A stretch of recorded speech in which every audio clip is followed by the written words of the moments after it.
Promote చేస్తున్న వారిపై కూడా సీరియస్ యాక్షన్ తీసుకోవాలంటూ కూడా టీఎస్ఆర్టీసీ ఎండీ సజ్జనార్ ఇప్పటికే సీరియస్ అయిన విషయం మనందరికీ తెలిసిందే. ఇక ఈ నేపథ్యంలో మరీ ముఖ్యంగా ఉన్న కూడా సోషల్ మీడియా ఇన్ఫ్లుయెన్సర్ అయినటువంటి బయ్యా సన్నీ యాదవ్ పై ఇప్పటికే ఆయన పరారులో ఉన్నారు. ఆయనకు సంబంధించి కూడా ఎక్కడున్నారంటూ కూడా గాలింపు చర్యలు కూడా మొదలుపెట్టారు పోలీసులు. అయితే ఆయనకు వచ్చిన అక్రమ డబ్బులు అంటే బెట్టింగ్ యాప్స్ ప్రమోట్ చేసిన వచ్చిన డబ్బులతో కూడా ఇప్పటికే నల్గొండ జిల్లా నూతనకల్లులో ఇల్లు కూడా ఇటీవల నిర్మాణం మొదలుపెట్టినట్లు కూడా తెలుస్తుంది. ప్రస్తుతం సన్నీ యాదవ్ పై ఇప్పటికే కేసు కూడా నమోదైంది.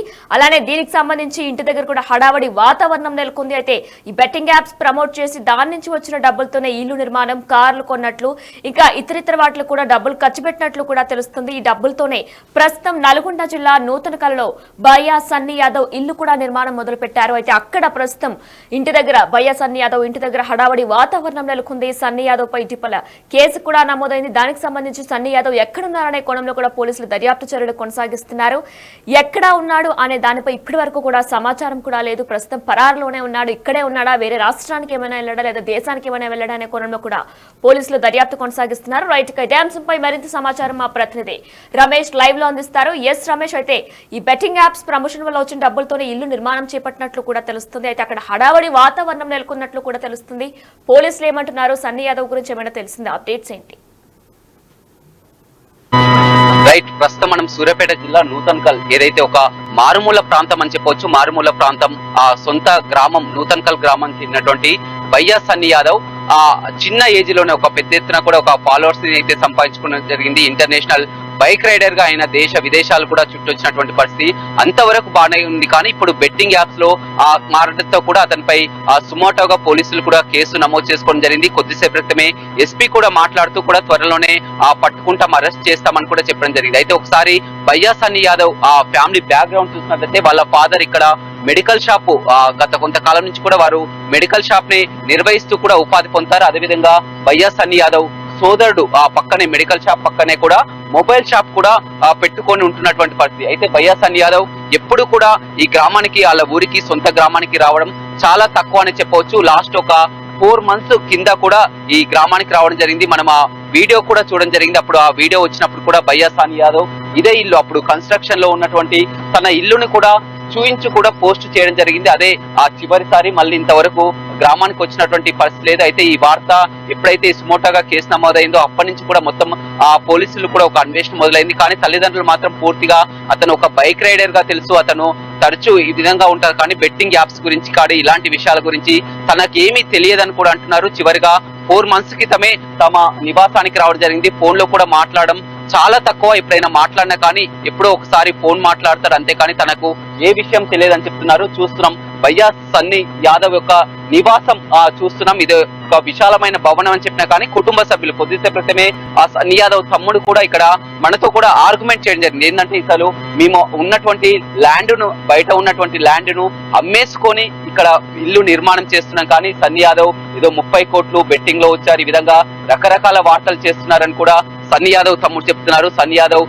తమ్ముడు ఉన్నారు, సన్నీ యాదవ్ బ్రదర్, ఇతను మెడికల్ షాప్, వాళ్ళ తండ్రి మెడికల్ షాప్ నిర్వహించుకుంటారు, తమ్ముడు మొబైల్ షాప్ నిర్వహించుకుంటారు. వీరంతా కూడా ఒక సామాన్య కుటుంబం. కానీ ఒక్కసారిగా మొత్తం అతను ఇంటర్నేషనల్ బైక్ రైడర్ గా వెళ్లి విధంగా బెట్టింగ్ యాప్స్ లో కూడా పాల్గొనడంతో కూడా అతనిపై కేసు కూడా నమోదు కావడం జరిగింది. కుటుంబ సభ్యులంతా కూడా బాధపడుతున్నారు. ఈ బెట్టింగ్ యాప్స్ గురించి కూడా తమకు తెలియదు, ఎప్పటి నుంచో కూడా ఇలాంటి బంద్ చేయాలని కూడా చెప్పడం చెప్తున్నారు. సన్నీ యాదవ్ సోదరుడు ఉన్నారు. చెప్పండి, సన్నీ యాదవ్ కూడా గతంలో వచ్చినప్పుడు కూడా ఇదే ఇంటిని కూడా చూయించుకుంటూ మొత్తం ఒక సువిశాలమైనటువంటి వంతి, అదేవిధంగా పైకి వెళ్ళినా కానీ వ్యూస్ మొత్తం రూమ్స్ అంతా కూడా ఒక లగ్జరీగా కట్టబోతున్నాం అని కూడా చెప్పడం జరిగింది. ఇప్పుడు అతను బెట్టింగ్ యాప్స్ తో కూడా అతనిపై కేసు కూడా నమోదు కావడం జరిగింది. ఆ బెట్టింగ్ యాప్స్ తో వచ్చినటువంటి మనీ తోటే ఈ విధంగా ఒక 3 అంతస్తుల బిల్డింగ్ కూడా నిర్మించారని కూడా చెప్తున్నటువంటి. బెట్టింగ్ యాప్స్ అయితే మనీ అయితే కానీ కాదు, ఈ ఇంటికి మా అన్నకి ఎలాంటి సంబంధం లేదు. ఇది మా డాడీ మమ్మీ వాళ్ళు మా తాతయ్య వాళ్ళు కష్టపడి కట్టిన ఇల్లు. ఎందుకంటే మా డాడీ మాకు తెలిసి ఒక 25 to 30 years నుంచే మెడికల్ షాప్ రన్ చేస్తుంటాం. అవన్నీ మేము మనీ సేవ్ చేసుకున్న మనీతోనే కడుతున్నాం. ఫ్లోర్ యాడ్ అయింది కూడా విషయం కూడా మా అన్నకి తెలియదు. మా అన్నయ్య లాస్ట్ టైం అప్పుడు వచ్చిన ఒక ఫ్లోర్ కూడా లేదు. ఇదంతా అందరూ అనుకునే చేస్తున్నారు మా అన్నయ్య మీద. మొత్తం మీద అతను చిన్నప్పటి నుంచి కూడా ఎలా ఉండేది, అతను మొత్తం నుంచి ప్యాషన్ ఈ విధంగా బైక్ రైడింగ్ అయినా కానీ ఇళ్ళన్నా కానీ ఎలా ఉండేది? చిన్నప్పటి నుంచి కూడా మా అన్నయ్యకి బైక్ రైడింగ్ అంటే ఇష్టం. అదే ప్యాషన్ తోనే స్టడీ అంతే కంటిన్యూ చేసుకుంటూనే బైక్ కావాలని కొనుక్కొని అతని ఓన్ గా టాలెంట్ గానే తెలుగులో ఎవరు లేరు వీడియోస్ చేయడానికి. నేను కూడా ట్రై చేస్తాను అనుకుంటే చిన్న ట్రై చేస్తున్నా. పల్లెటూరు నుంచి ఆ లెవెల్కి వచ్చే వరకు అందరికి ఇంతవరకు బాగానే ఉంది. ఎందుకంటే ఒక మధ్యతరగతి కుటుంబం ఒక పల్లెటూరు నుంచి వచ్చిండ్రు. మీ అన్నయ్య అతి తక్కువ కాలంలోనే ఒక 4 మిలియన్ ఫాలోవర్స్ 40 లక్షల ఫాలోవర్స్ కూడా సంపాదించారు. దాని మీద వచ్చేటువంటి మనీ తోటి అతను లగ్జరీగా గడపొచ్చు, మీ కుటుంబాన్ని కూడా అంతా పోషించవచ్చు. కానీ ఈ బెట్టింగ్ యాప్ ని ప్రమోట్ చేయడానికి కారణం ఏంది? బెట్టింగ్ యాప్స్ వల్ల కూడా ఎంతో మంది జీవితాలు కూడా బలవుతున్నాయి. నీకు కూడా తెలుసు. చాలా వరకు కూడా ఈ బెట్టింగ్ యాప్స్ ని ఎందుకు ప్రమోట్ చేస్తున్నారంటే మా అన్నయ్య బెట్టింగ్ యాప్స్ క్లోజ్ చేసింది. లాస్ట్ 3 months నుంచి వీడియోస్ కూడా ఏం పెట్టట్లేదు. ఈ విషయంలో మేము అందరం కూడా డిస్కస్ చేసుకుని వద్దనే అనుకున్నాం. వీడియోస్ పెట్టకున్నాక కూడా వీళ్ళు కావాలని అన్వేష్ వీళ్ళందరూ టార్గెట్ చేసి ఇప్పుడు వీడియోస్ పెట్టానని కూడా మళ్ళీ లాగుతున్నారు. ఏదో పర్సనల్ గొడవ లెక్క ఉన్నదాన్ని ఈ వీడియోస్ మీదకి లాగుతున్నారు అన్వేష్. మొన్న ఆ నానిని కూడా చూడడం జరిగింది. వైజాగ్ లో అరెస్ట్ అయినటువంటి నాని. ఇప్పుడు అన్న మొత్తం మీద ఏంటంటే అంతా కూడా పోలీసులు కూడా దీనిపైన ఒక ఛాలెంజ్ గా తీసుకున్నటువంటి పరిస్థితి. ఖచ్చితంగా అతను ఎక్కడున్నా తీసుకొస్తాం. అన్నయ్య నీతో చివరిగా ఎప్పుడు మాట్లాడింది? లాస్ట్ టైం ఒక 3 months డాడీతోనే మాట్లాడతాను. ఏం చెప్తావు? ఈ రకరకాల కూడా వార్తలు వస్తున్నాయి మీ అన్నయ్య మీద, ఏం చెప్పదలుచు?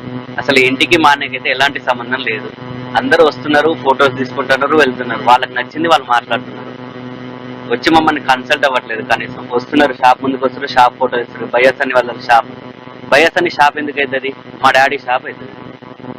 ఆ సర్టిఫికేట్ ఎవరి పేరు మీద ఉంది? దాన్ని ఎవరు సెట్ చేస్తారు? ఎవరు నడిపిస్తారు? ఇప్పుడు మరి తండ్రి ఎవరు కొడుకు ఎవరో తెలవాలి కదా, చూసే వాళ్ళకైనా వచ్చి ఇంటర్వ్యూ చేసే వాళ్ళకి.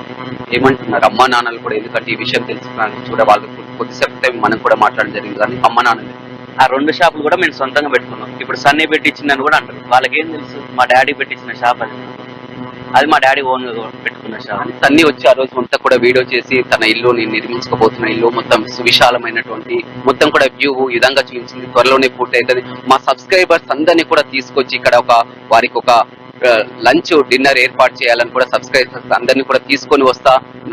ఎందుకంటే అందులో వీళ్ళ మనీ కూడా ఉంది, మా సబ్స్క్రైబర్స్ మనీ కూడా ఉందని స్వయంగా మీ అన్నే చెప్పడం జరిగింది. ప్రతి ఫ్యామిలీకి ఒక డ్రీమ్ హౌస్ ఉంటుంది. అంతే మా ఫ్యామిలీకి కూడా ఉంది. మా అన్నయ్య ఇంత ఫేమస్ అవుతాడు, యూట్యూబ్లో ఇట్లా అవుతాడని మేము కూడా ఎవరైనా ఎక్స్పెక్ట్ చేయలేదు. అదంతే, అది అదృష్టం కొద్దీ అయింది. అంతేగాని ఇందులో బెట్టింగ్ పైసలు అని మా అన్నయ్య మనీ అని ఏం లేవు. మా అన్నయ్య ఎంత ఇచ్చినా ఒక 3 లక్షలు 5 లక్షలు ఇస్తాడు సపోర్ట్. కానీ ఒక్కడైతే కట్టియలేడు కదా ఇల్లు. ఆ రోజు అన్నయ్య వీడియోలు అయితే మేము పరిశీలించారు, చూసాం. ఎందుకంటే ఇందులో కష్టాడిస్తాం, సబ్స్క్రైబర్ చాలా మంది మీరు కూడా ఉన్నారు, ఖచ్చితంగా ఆహ్వానిస్తా. ఆ మనీ తోటే ఇల్లు కట్టినాను కూడా అన్నయ్య స్వయంగా అనలేదు. ఏ రోజు అనలేదు వీడియోలో. మా అన్నయ్యకి ఇంటికి అసలు సంబంధం లేదు. ఎవరైనా హెల్ప్ చేయాలంటే చేసేందుకు చేస్తాడు. కానీ మా అన్నయ్యకి అంత అసలు పెట్టలేడు కూడా. ఆయనకే సరిపోతాయి. ఇప్పుడు రైడింగ్కి వెళ్ళినప్పుడు ఎంత ఇన్వెస్ట్మెంట్ అయితే, నేను కూడా ఒక రైడ్కి వెళ్ళినా కాబట్టి తెలుస్తుంది దానికి. నువ్వు కూడా వెళ్ళినావు అన్నయ్యతో? నేను కూడా ఒక రైడ్ వెళ్ళినా, ఉత్తరాఖండ్ రైడ్కి వెళ్ళినా మా అన్నయ్యతోటి. అప్పుడు ఆ రైడ్కి పోయిన స్ట్రగుల్స్ ఏంది, ఆ నిద్ర ఉండదు, తిండి ఉండదు. కానీ ఇంట్లో ఎప్పుడు అమ్మ నాన్నలు కానీ మీరు కానీ అన్నయ్య తోటి ఎప్పుడు చెప్పలేదా ఇంతవరకు? రైడ్స్ వరకు కానీ ఈ బెట్టింగ్ యాప్స్ వల్ల కూడా అంతా కూడా ఇమేజ్ డ్యామేజ్ అవుతుంది, అంతా కూడా కేసులు అయితే ప్రమోషన్స్ ఆపేస్తాను మా అన్నయ్య లాస్ట్ టైం వచ్చినప్పుడే చెప్పిండు. అందుకనే వీడియోస్ కూడా తీయడం ఆపేసిండు. ఒక 3 months నుంచి వర్క్ మీదనే వెళ్తుండు కాబట్టి వీడియోస్ కూడా ఆపేసిండు. వేరే ఏదైనా బిజినెస్ మేము కూడా చూసుకుందాం, ఎన్ని రోజులు తిరుగుతావు అట్లా అనుకోండి. మేము కూడా అందరం కూడా ఫ్యామిలీ డిస్కస్ చేసుకుంటున్నాం. ఎందుకంటే మీ ఫ్యామిలీ ఒక మధ్యతరగతి కుటుంబం అయినా కానీ సంతోషంగా బతుకుతున్నది. ఎందుకంటే అమ్మా నాన్నలు మెడికల్ షాప్ లో ఉండి అది ఫుల్గా నడుస్తున్నటువంటి పరిస్థితి. మీరు మొబైల్ షాప్ నిర్వహించుకుంటున్నారు. ఉన్న బైక్ రైడర్ గా ఉంటే ఓకే, కానీ ఈ విధంగా మొత్తం కూడా బెట్టింగ్ యాప్లకు పాల్పడి మొత్తం ఎంతో మంది జీవితాలు కూడా నాశనం అవుతున్నటువంటి పరిస్థితి. బెట్టింగ్ యాప్స్ ఆపేస్తాను మా అన్నయ్య ఎప్పుడో అన్నాడు. కాకపోతే అఫీషియల్ గా వీడియోలోనే చెప్తా అన్నాడు. కాకపోతే ఆ వీడియోస్ ఎప్పుడు వస్తాయని మేము కూడా వెయిట్ చేస్తున్నాం. వీడియోస్ చేయలే కదా, యూట్యూబ్ లో వీడియోస్ వస్తేనే అప్పుడు ప్రమోషన్స్ ఆగిపోతాయి. మళ్ళీ ఎప్పుడు వస్తారు మీ అన్నయ్య? మా అన్నయ్య అదే చూస్తున్నాం. ఒక 1 week లో రావచ్చు, వస్తే 10 days లో రావచ్చు, లేకపోతే 2 days 3 days కి రావచ్చు. ఎప్పుడు వస్తున్నాయని తెలియదు. వస్తే మాత్రం డైరెక్ట్ ఇంటికి వస్తాడు. ఆయనే వచ్చి వివరణ ఇస్తారా? ఆయనే వచ్చి ఇంటర్వ్యూ చెప్తాడు, అందరికీ చెప్పేస్తాడు ఏం. చివరిగా ఎప్పుడు రావడం జరిగింది? లాస్ట్ టైం ఒక 3 months అమెరికా రైడ్కి వెళ్ళే ముందు వచ్చి వెళ్ళిపోయాడు. ఈ ఇష్యూ అయినాక కూడా, కేసు నమోదైనాక కూడా మీతో మాట్లాడినట్టు కూడా మాతో ఏం మాట్లాడలేదు. అమ్మ నాన్నలకు ఫోన్ చేయలేదు. ఇక రైడ్కి వెళ్తే మీరు అందరూ నమ్ముతారో నమ్మరో కానీ రైడ్కి వెళ్తే అసలు మాట్లాడు. ఏదైనా ఉన్నా ఇన్స్టాగ్రామ్ లో ఆయన మేము అప్డేట్ కావడమే తప్ప, ఎందుకంటే మాకు డే అయితే వాళ్ళకి నైట్ అవుతుంది కదా. అట్లా బిజీ షెడ్యూల్ చెప్పేసి వెళ్ళిపోతాడు. నేను ఫోన్లో మెసేజ్ ఏం చేయను, నేను సేఫ్ గానే ఉంటా, నా గురించి అని కావాలంటే అప్డేట్ చూసుకొని ఇన్స్టాగ్రామ్ లో అంటాడు. కానీ ఎవరు నమ్మరు ఈ మాట. నిన్న పోలీస్ వాళ్ళు కూడా అంతే అన్నారు, మీకు చేయకుండా ఉంటారా, మీరు మాట్లాడకుండా ఉంటారా, అమ్మ నాన్నకి చేయరా. వాళ్ళకి ఏం తెలుసు అండి, మేము ఉంటున్నాం కాబట్టి తెలుస్తుంది మాతోటి. అంటే మీరే ఫోన్ చేసి చెప్పపోయారు, చాలా మంది ఇట్లా వస్తున్నారు, ప్రెస్ వాళ్ళు వస్తున్నారు, పోలీస్ వాళ్ళు వస్తున్నారు, ఏందన్నయ్య అసలు ఏం జరిగిందని ఎప్పుడన్నా మాట్లాడలేకపోయారు? మేము సన్నీకే కాంటాక్ట్ అవుతున్నాం కానీ ఇంకా మా కాంటాక్ట్ లోకి రాలేదు. అందుకనే మేము ఒక 1 వీక్ టైం ఇవ్వండి అని స్టేషన్లో అడిగినాం.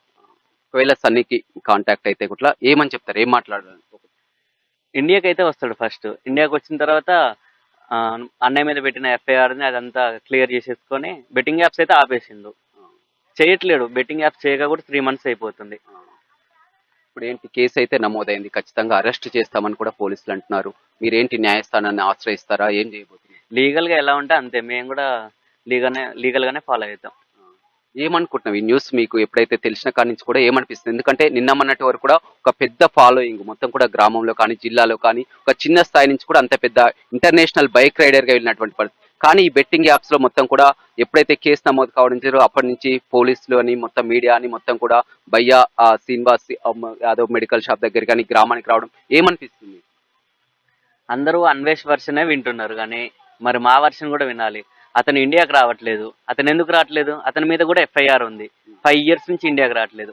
ఏనంటే ట్యాక్స్ కడుతున్నా, ట్యాక్స్ కడితే సరిపోదు కదా, ఇండియాకి ఎందుకు రావట్లేదు ఆయన ఎందుకు క్వశ్చన్ చేయట్లేదు అందరూ? ఆయనను కూడా ఒకసారి క్వశ్చన్ చేయాలి, ఇండియాకి ఎందుకు రావట్లేదు, ఫ్యామిలీని దొంగచాటుగా వేరే కంట్రీలో ఎందుకు కలవాలి? ఇందాక మీ నాన్న కూడా ఒక క్వశ్చన్ చెప్పాడు, ఇదంతా కూడా ఒక కుట్ర దాగుంది. ఏంటి కుట్ర? ఎవరు కుట్ర చేస్తారంటే ఏదని? ఇప్పుడు మా అన్నయ్య ఎదుగుదల చూడలేక తోటి రైడర్స్ యూట్యూబర్స్ కూడా చేయొచ్చు. ఎందుకంటే మా అన్నయ్య బైక్ ఫీల్డ్ లో ఉన్నాడు, హైదరాబాద్ లో ఉన్నారు బైక్ ఫీల్డర్ చాలా మంది ఉన్నారు బైక్ రైడర్స్. కాకపోతే మా అన్నయ్యకి ఫేమ్ ఎక్కువ వస్తుంది, వాళ్ళందరూ సిటీలో ఉన్నారు, మేము పల్లెటూరు నుంచే వచ్చినాం. కాకపోతే వాళ్ళకంటే ఎక్కువ నేమ్ వస్తుంది, అరే వీడికి ఎక్కువ వస్తుంది, మనం ఇంత లెవెల్లో ఉన్నా మనకి ఎందుకు రావట్లేవు, వ్యూస్ రావట్లేవు. అది ఎవరి టాలెంట్ వాళ్ళది. వే ఆఫ్ టాకింగ్ లో, లేకపోతే మా అన్నయ్య మాట్లాడే విధం నచ్చిందో, లేకపోతే ఎక్స్ప్లెనేషన్ నచ్చిందో అట్లా చూస్తారు. దానికి వీళ్ళందరూ బైక్ రైడర్స్ వాళ్ళందరూ యూట్యూబర్స్ అందరూ ఒకటై ఇట్లా టార్గెట్ చేసినట్టు అనిపిస్తుంది. మళ్ళీ ఇమ్రాన్ అన్న మీద కూడా ఒకటి పెట్టిర్రు, 20 కోట్ల స్కామ్ అన్నాడు. వాడు అక్కడెక్కడో ఉన్నోడికి ఇమ్రాన్ అన్న 20 కోట్ల స్కామ్ చేసిందని వీడికి ఎట్లా తెలుసు? వీడు మనుషుల్ని పెట్టిండా? మీ అన్నది 30 కోట్ల స్కామ్ అనేది. అదే మా అన్నది 30 కోట్ల స్కామ్ అన్నాడు, అన్నది 20 అన్నాడు. మరి ఇంకా రేపు 10 అంటాడు ఇంకెవరినన్నా. వాడు చెప్పిన వర్షన్ అంతా ఓకే అంటున్నారు, మరి వాడు చెప్పింది కరెక్టా కాదా అని అదొకటి ఎంక్వైరీ కమిషన్ వేసి చూడాలి. వాడి నోటికి ఏది వస్తే అది చెప్తుండు, వాడు ఇంత చేసిండు అంత చేసిండు అని. వాడు మరి యూత్ ని ఏం సాధిస్తుండు? నేను ఆ అమ్మాయిని తీసుకొని పోయినా, ఈ అమ్మాయిని తీసుకొని పోయినా, దానివల్ల యూత్ మంచిగా అవుతారు. బైక్ రైడింగ్ చేసి ఏదో ప్రమోషన్ చేసిండు, అది అయిపోయింది. మరి వీడు చేసి అన్ని గలీజ్ పనులే కదా. హోటల్ కి తీసుకుపోయినా పాప బాగుంది అంటాడు, వీడియోస్లలో గలీజ్ చేస్తాడు. మరి వాడు చేసేది కరెక్టా? మీరు కూడా ఒకసారి ఛానల్స్ వాళ్ళైనా సరే, పోలీస్ వాళ్ళైనా సరే, వాని వర్షన్ లో కూడా చూడండి, వాడు ఎన్ని మిస్టేక్ చేస్తుండు. ప్రమోషన్ ఒక్కటే మిస్టేక్ అంటున్నారు, సరే ఆ ప్రమోషన్ అయిపోతే ఏ మిస్టేక్ లేనట్టే కదా, నార్మల్ గా రైడింగ్ చేసుకోవచ్చు. మరి వాడు ఎందుకు రావట్లేదు ఇండియాకి? వాడి మీద ఎఫ్ఐఆర్ ఉన్నాయి, వైజాగ్ లో వాడి మీద కేసు అయింది, అది ఎఫ్ఐఆర్ అయింది. వాడికి పెళ్లి అయింది, డైవర్స్ అయింది. ఈ విషయాలు ఎవరు బయటికి పడలేదు. వైఎస్ యాదవ్ ఒక మంచి పొజిషన్ కి వచ్చారు, మంచిగా సెటిల్ అయ్యారు. కానీ మీరు చూస్తుంటే ఎందుకంటే మొత్తం కూడా ఆ మెడికల్ షాప్ తో అమ్మా నాన్న, మీరు మొబైల్ షాప్ తో, కానీ ఆ డబ్బులన్నీ కూడా మరి మీకు ఏదైనా వద్దని కానీ మీరు కూడా సంతోషంగా ఉండాలని ఎప్పుడు అన్న మీకు చెప్పాలి? మమ్మల్ని ఎప్పుడు అట్లా ఏం ఇబ్బంది పెట్టడు. ఎందుకు ఆయన సంపాదిస్తున్నారు కదా, ఎందుకు మీకు ఇంత బాధ? నీకు మొబైల్ షాప్ ఏంది, ఇదేంది అన్ని కూడా నేను నా ఇష్టంగానే పెట్టుకున్నా బిజినెస్. ఎందుకంటే ఇప్పుడు మా అన్నయ్య మీద నేను ఆధారపడద్దు కదా. ఇప్పుడు నాకంటూ ఒక తెలివి ఉండాలి, నేను ఓన్ గా బిజినెస్ చేసుకోవాలి. అన్నయ్య డబ్బులతో ఎంతసేపు ఉండాలి? ఆయన హెల్ప్ చేస్తాడు, చేసేంతే చేస్తాడు ఎవరికైనా కదా. కానీ ఇప్పుడు అన్నయ్య, అదేవిధంగా ఈ బెట్టింగ్ ప్రమోటర్స్ ఎవరైతే ఉన్నారో వాళ్ళంతా కూడా కొన్ని జీవితాలు నాశనం అయ్యి సూసైడ్ చేసుకొని కూడా మొత్తం లక్షల కోట్ల రూపాయలు కూడా పోగొట్టుకున్నారు. చాలా మంది అలా ఉన్నటువంటి పరిస్థితి, బాధితులు ఉన్నారు, బయటికి రాలేకపోతున్నారు. కానీ వారికి నువ్వేం చెప్తావు? మా అన్నయ్య ప్రమోషన్స్ వల్లనే సూసైడ్ చేసుకున్న వాళ్ళు అయితే ఎవరు లేరన్నా. ఎందుకంటే ఓన్లీ మా అన్నయ్య బైక్ రైడింగ్ ఫీల్డే కాదు, యూట్యూబ్ లో ఎన్నో రకాల యూట్యూబర్స్ వీడియోస్ చేస్తారు, అందులో చాలా మంది ప్రమోషన్ చేస్తున్నారు. ఓన్లీ మా అన్నయ్య వీడియోలు చూసే సూసైడ్ చేసుకున్నారంటే చాలా తప్పు ఇదైతే. ఎందుకంటే చాలా మంది నాకు చాలా మెసేజెస్ వస్తున్నాయి ఈ ఇన్సిడెంట్ జరిగిన కాంచి, అరే నేను 50 లక్షలు లాస్ అయినరా, 10 లక్షలు లాస్ అయినరా, ₹1 కోటి లాస్ అయినరా, ఇంటికి వస్తా. ఎవడన్నా నిజం కాదా ఇదంతా? ఎవడన్నా తెలివి ఉన్నోడైతే ₹1000, ₹2000 లాస్ అయితే ఏమనుకుంటామన్నా? మిడిల్ క్లాస్ వాడైతే సరే, ఒకటి హై రేంజ్ 50,000 పోయినాయి, ఏమనుకుంటాం? అరే ఇది ఎట్లా తేడా కొడుతుందిరా, అవసరం లేదురా, ఉన్నాయి కూడా పోతాయి అనుకుంటారు. ఎవడన్నా 5 లక్షలు 10 లక్షల వరకు వేస్తాడు అన్న. అంటే అన్నయ్యకు ఉన్నటువంటి ఇన్ఫ్లుయెన్స్ అలాగే, ఎందుకంటే ఆయన ప్రతిది కూడా ఫాలో అవుతారు కాబట్టి ఒక 40 లక్షల మంది సబ్స్క్రైబర్ కాబట్టి ఆయన కూడా కొన్ని వీడియోస్ చూడడం జరిగింది. ఒక మొబైల్ కొనడానికి వెళ్ళాడు, ఆ 1,90,000 అన్నారు, తన దగ్గర 90,000 ఉన్నారు. ఇప్పుడు విత్ ఇన్ సెకండ్స్ లో కూడా మీకు ₹1,00,000 వస్తున్నాయి చూడండి అని కూడా అన్న చేసినటువంటి ప్రమోషన్ కి చాలా వరకు కూడా ఆశ పుడుతుంది కదా. అదే ఆ వీడియో వల్లనే ఇప్పుడు ఇదంతా ఇంత వైరల్ చేస్తున్నారు. అదే ఆ మెయిన్ వీడియో. మరి అదంతా బెట్టింగ్ యాప్ ని ప్రమోట్ చేయడమే కదా అంటే. ప్రమోట్ చేసిండ్రన్న, ఓకే. ఇప్పుడు అది ఎట్లా అంటే జాక్పాట్ అన్నట్టు, అది అయితే అవుతుంది, పోతే పోతుంది. అందుకని ఇప్పుడు ప్రమోషన్ చేస్తుండు, కానీ ఖచ్చితంగా మీరు ఆడాలి, ఆడితేనే నా వీడియోస్ చూడాలి. అంటే అన్న బెట్టింగ్ ప్రమోట్ చేస్తారు, అది ఆడడం ఆడకపోవడం మీ ఇష్టం అంటారు, అంతే అంటావు. కానీ అన్న అయితే బెట్టింగ్ యాప్ చేయొచ్చా, ప్రమోట్ చేయొచ్చా? ప్రమోషన్ చేసిండు కదన్న, ఎప్పటి నుంచో చేస్తుండు, ప్రమోషన్ చేసిండు. కానీ మా అన్నయ్య ఖచ్చితంగా ఆడాలని చెప్పలేదు. ప్రమోషన్స్ కూడా ఆల్రెడీ 3 months నుంచి బంద్ చేసిండు. అంతకుముందు ఆ 3 months బిఫోర్ అయినా సరే ఆడండి, పక్క ఆడకుంటే నా వీడియోస్ చూడొద్దని ఏ రోజు ఎవరిని అనడు. ఎవరు అసలు ఆడాలని రూల్ కూడా లేదు కదా. ఎవరు ఇష్టం ఉంటే ఆడతారు, నేను ఆడనన్నా. ఇప్పుడు వాళ్ళ పిల్లగాళ్ళు ఎవరన్నా ఉంటారు, ఎవరు ఇష్టం ఉంటే వాళ్ళు ఆడతారు, లేకపోతే ఆడరు కొంతమంది. ఇప్పుడు ఫైనల్ గా ఏం చెప్తావు, ఇది సన్నీ యాదవ్ కట్టించిన ఇల్లు, కట్టబోయే ఇల్లు, ఎందుకంటే అతను వీడియో చేశారు, తన సబ్స్క్రైబర్ల కష్టార్జితం ఉంది, వారిని ఆహ్వానిస్తానని సన్నీ యాదవ్ చెప్పినందుకే ఇది సన్నీ యాదవ్ ఇల్లుగా కూడా చూస్తున్నారు. వీడియోలో మా అన్న ఏం చెప్పినంటే ఇది మా ఇల్లు అన్నాడు. మా అంటే మేము ఫ్యామిలీ, నేను మా మమ్మీ మా డాడీ అందరం కలుస్తాం. నా సొంత ఇల్లు నేను సొంతంగా కట్టిస్తున్నాను ఏ రోజు అనలేదు. మేము అందరం కలిసి మా ఫ్యామిలీతో మేము కట్టించుకుంటాం. మా డాడీ మీ అందరం, మా డ్రీమ్ హౌస్ ఇది. సరే, చివరగా బిగ్ టీవీ ద్వారా మొత్తం మీ అన్నయ్య పైన కేసు కానీ ప్రమాణం కానీ ఏం చెప్పదలుచుకున్నారు ఇక దీనికి ఫుల్ స్టాప్ పెట్టడానికి? ఈ ఇల్లు అయితే మా అన్నయ్యది కాదు, ఇది మా ఇల్లు, సొంతంగా కట్టుకున్న ఇల్లు. కావాలంటే మీరు మన రిజిస్ట్రేషన్ ఆఫీస్ లో సూర్యాపేటలో కూడా వెళ్ళి చూడండి ఎవరి పేరు మీద ఉందో. అంతేగాని చాలా మంది ఇంటికి వచ్చి ఇది సన్నీ ఇల్లు, ఇన్ని కోట్ల స్కామ్, అన్ని కోట్ల స్కామ్ అంటూ రోజు వచ్చి మమ్మల్ని ఇబ్బంది పెట్టకండి. ఎన్ని కోట్లు సంపాదించంటారు ఇప్పటి వరకు సన్నీ యాదవ్? మాకైతే ఏ విషయం చెప్పడానికి, కోట్లలో ఎందుకు వస్తుంది అన్న లాభం? మీకు కూడా యూట్యూబ్ లో పెడతారు కాబట్టి మీ ఛానల్ కూడా ఏదైనా వ్యూస్ ని బట్టే వస్తుంది. మేము బెట్టింగ్ యాప్స్ పెట్టాం కదా, బెట్టింగ్ యాప్స్ లలో వాళ్ళు ఎంత ఇస్తారో మనకి ఎట్లా తెలుస్తుంది అన్న? నేను ఏ రోజు అందులో ఇన్వాల్వ్ కావాలి కాబట్టి. మీరు గతంలో కూడా మీరు అన్నతో చెప్పిండ్రన్నారు బెట్టింగ్ యాప్స్ వద్దని, మీ ఫాదర్ ఇట్లా వద్దన్నా బంద్ అని కూడా మీరు అప్పుడు చెప్పిన కాంచి బంద్ చేసిండు. బంద్ చేసిన కాంచి వీడియోస్ కూడా చేయలేదు ఇక మా అన్నయ్య. చూడొచ్చు, ఆ సన్నీ యాదవ్ సోదరుడు అయితే కూడా పూర్తిగా చెప్తున్నారు, ఈ నివాసం పదే భయ్యా సన్నీ యాదవ్ నివాసం కాదు, ఇదంతా మా ఇల్లు అని చెప్పారు. మొత్తం కూడా ఉమ్మడి ఇల్లే. ఆ మెడికల్ షాప్ నిర్వహించుకుంటూ వారు కష్టపడుతున్నారు, మొబైల్ షాప్ తో తమ్ముడు కష్టపడుతున్నారు, ఎలాంటి సంబంధం లేదంటున్నారు. కానీ ఏదేమైనప్పటికీ కూడా ఇటీవలను అతను చాలా తక్కువ గ్రామానికి రావడం కూడా చాలా తక్కువ, 4 నెలల క్రితం వచ్చి వెళ్ళాడు తప్ప మళ్ళీ రాలేదు. ఖచ్చితంగా ఇప్పుడైనటువంటి కేసులను కూడా ఎదుర్కొంటాం, న్యాయ పోరాటం చేస్తాం, కావాలని కొంతమంది కుట్ర కూడా ఇందులో దాగి ఉందని చెప్తున్నారు. తల్లిదండ్రులు మాత్రం పూర్తిగా ఎప్పుడైతే సుమోటోగా కేసు నమోదు చేశారో అప్పటి నుంచి కూడా కుమిలిపోతున్నటువంటి పరిస్థితి, బయటికి మాట్లాడలేనటువంటి పరిస్థితి. ఇప్పుడు పూర్తిగా సన్నీ యాదవ్ తమ్ముడు కూడా బిగ్ టీవీతో ఎక్స్క్లూజివ్ గా మారడానికి, తన అన్న గురించి చెప్పే విషయాలు మనతో షేర్ చేసుకోవడానికి చూస్తున్నారు. ప్రస్తుతం మాత్రం కన్స్ట్రక్షన్ మనం చూస్తున్నాం. సన్నీ యాదవ్ గతంలో వచ్చినప్పుడు కూడా మొత్తం ఎంతో అద్భుతంగా కూడా రూమ్ కూడా తిరిగి చూపించడం జరిగింది. ఇల్లు పూర్తయిన తర్వాత ఖచ్చితంగా మళ్ళీ ఇక్కడికి వస్తా, సబ్స్క్రైబర్లందరినీ కూడా ఆహ్వానించి వారికి అంతా కూడా ఒక పార్టీ ఇస్తాను కూడా చెప్పినటువంటి పరిస్థితి. పోలీసులు మాత్రం ఈ కేసును సీరియస్ గా తీసుకున్నారు. కొద్దిసేపు క్రితమే ఎస్పీ కూడా మాట్లాడుతూ ఖచ్చితంగా ఒక ప్రత్యేక టీం ని ఏర్పాటు చేశాం, ఇంటర్పోల్ సాయం కూడా తీసుకుంటాం, ఎందుకంటే అతను దేశ విదేశాల్లో ఉన్నారు కాబట్టి ఇంటర్పోల్ సాయం కూడా తీసుకొని ఖచ్చితంగా అతన్ని ఇండియాకు రప్పిస్తాం, ఖచ్చితంగా అరెస్ట్ చేస్తామని కూడా ఎస్పీ చెప్పినటువంటి పరిస్థితి అయితే మనం చూడడం జరిగింది. Right, thank you Ramesh. Betting apps promote చేస్తున్న వారందరిపై కూడా పోలీసులు ఉక్కుపాదం మోపుతున్న విషయం మనందరికీ కూడా తెలిసిందే. ఇక ఈ నేపథ్యంలో మరీ ముఖ్యంగా ఉన్న సోషల్ మీడియా ఇన్ఫ్లుయెన్సర్ అయినటువంటి భయ్యా సన్నీ యాదవ్ పై కూడా ప్రస్తుతం ఆయన పరారులో ఉన్నట్లు కూడా వార్తలు వస్తున్నాయి. అయితే ఆయన ఎక్కడికి వెళ్లలేదు, దేశంకి పర్యటన కోసం వెళ్లారంటూ కూడా ఆయన తమ్ముడు భయ్యా సన్నీ యాదవ్ తమ్ముడైనటువంటి తను బిగ్ టీవీతో ఎక్స్క్లూజివ్ గా మాట్లాడారు. ఇల్లు కూడా భయ్యా Sunny Yadav betting apps promote చేస్తూ వస్తున్న డబ్బులతోనే ఇల్లు కడుతున్నారంటూ కూడా ఆరోపణలు వస్తున్నాయి. ఇక దీనిపై కూడా తన సోదరుడు స్పందించాడు. అయితే ఈ ఇల్లు మొత్తం కుటుంబ సభ్యులంతా కలిపి కట్టుకుంటున్నారంటూ కూడా చెప్పుకొస్తున్నారు ఆయన తమ్ముడు బిగ్ టీవీతో. ఆయన ఎక్స్క్లూజివ్ గా మాట్లాడినంత కూడా మనం విన్నాం ఇప్పటి వరకు. అయితే నూతన్లో నల్గొండ జిల్లా నూతన్కల్లో బయ్యా సన్నీ యాదవ్ ఇల్లు నిర్మాణం చేపడుతున్నారు. ఇక ఈ నేపథ్యంలోనే ఇల్లు మొత్తం కూడా బెట్టింగ్ యాప్స్ ప్రమోట్ వస్తున్న డబ్బులతోనే ఇల్లు నిర్మాణం చేపట్టారంటూ కూడా ఆరోపణలు వస్తున్నాయి. ఇక ఈ నేపథ్యంలో తన తమ్ముడైనటువంటి సన్నీ యాదవ్ తమ్ముడు స్పందించాడు. బిగ్ టీవీతో ఆయన ఎక్స్క్లూజివ్ గా మాట్లాడారు. ఇల్లు మొత్తం కూడా కుటుంబ సభ్యులంతా కలిపి నిర్మించుకుంటున్నామంటూ కూడా ఆయన చెప్పుకొచ్చారు.